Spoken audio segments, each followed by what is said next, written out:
For many years, Dr. Reddy's has been conducting a program by the name of CliniEx, in which the professionals have been trying to interact with each other, the senior clinicians, teachers, with the primary care, secondary care clinicians, how to evaluate cases and the real-time evaluation and management of cases that happen in our clinical practice every day.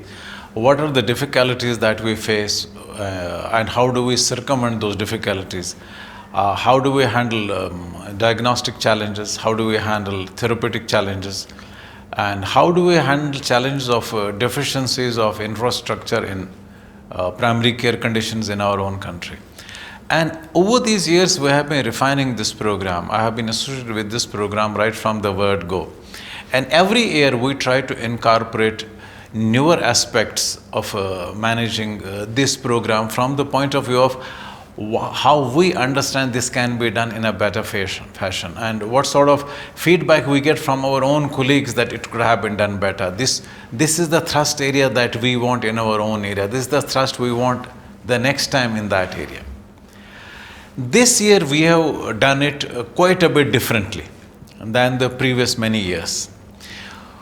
We're looking at a scenario where we initially discuss a case scenario as a person comes to an OPD. And then comes to an emergency for the first presentation, and how our thought process should go from the point of view of differential diagnosis. And how do we analyze each symptom that the patient has? And when we create a set of differential diagnoses, then we look at the examination.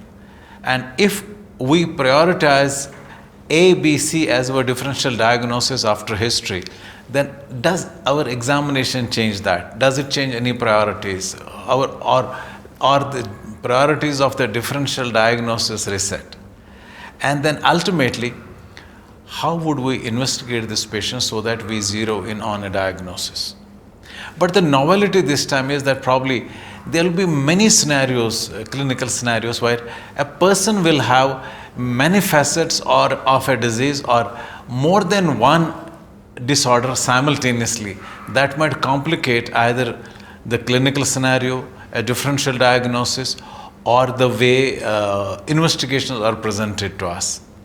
I'm quite sure that the cases that we have selected this time and the way we are going to present them are going to be quite fascinating, not only because it's done differently, it's fundamentally done looking at the needs of our primary care physicians and needs on presentations of our own patients. And I'm sure anyone who attends this program, including any one of us who works as a moderator or a course director or coordinator, would be empowered with a better comprehension of management of routine and common cases of internal medicine, an outpatient patient or an emergency patient.